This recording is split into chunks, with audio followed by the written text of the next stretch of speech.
Saling lauk. Nah, bentengon itu nanti itu ada sayur.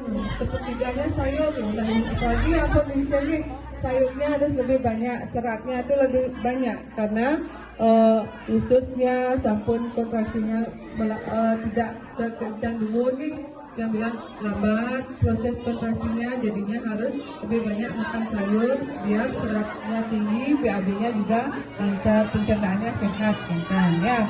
Terus ke mendaging buah dan buah-buahan, maksudnya sayur sepertiga ben jadi ini ke buah-buahan. Sampun aja dengan buah kalau kita luncuran.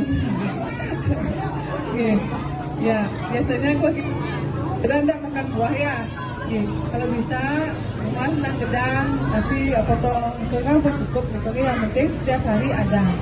Tujuannya nanti agar pencernaannya sehat ya. Ampun, ngajak buah dan sayur nikah kan buah nikah mengandung vitamin.